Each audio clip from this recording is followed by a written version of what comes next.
All right, so we're going to go through Spires of Ascension here and just kind of talk about some interesting stuff. So up front, there's this triple pack. In that triple pack, there is a mob called the Forsworn Mender. What you can do is before the key starts, you can engage this pack. You can let the Mender do its cast called Imbue Weapon. You then purge that buff.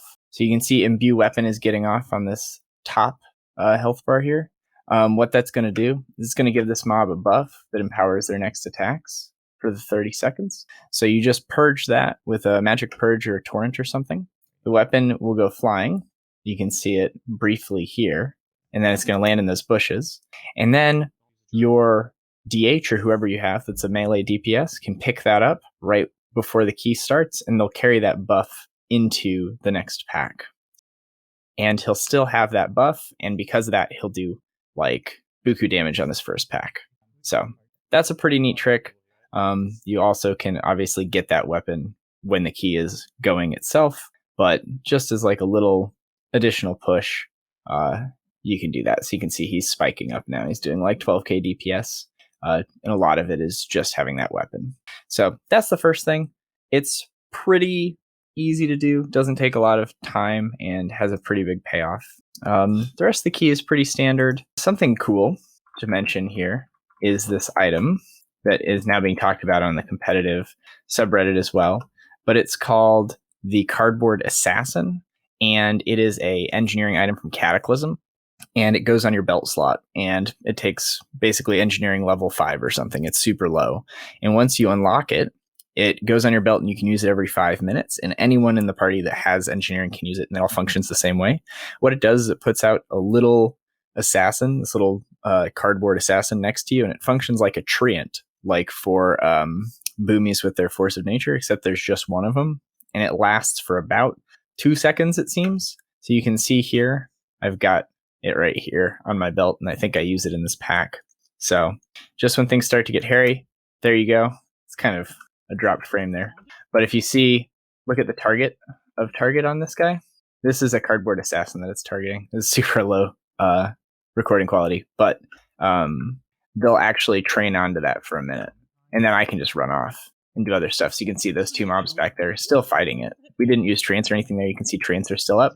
And there's my little cardboard assassin actually still sitting. But after it does that initial taunt, it doesn't do anything.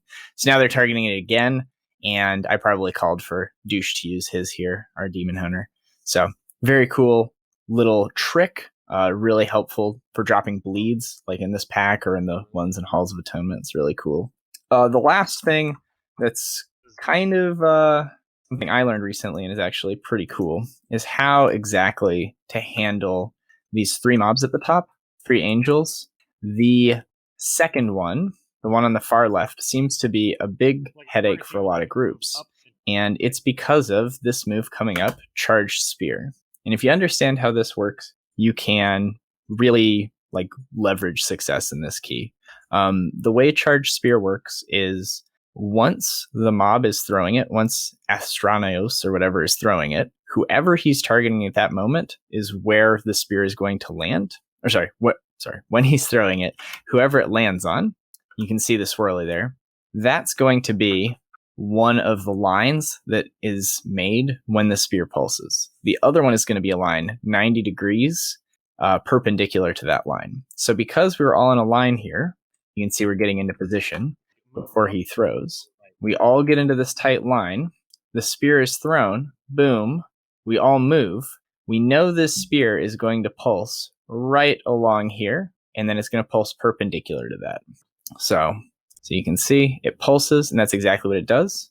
Astronaut is going to throw another one, and again, we just move. So if every time you move, you just stay as a line, but you continue to dodge whichever ones have been thrown, you will never get hit by a spear. And you can even try to replicate this on the third one as well, though that one seems to die pretty quick, so it's less of a problem. But this is one of the largest things that I've learned in the last couple of weeks, and thought it would be useful to share that with you guys. So anyway, hope that helps you out. Good luck with your keys.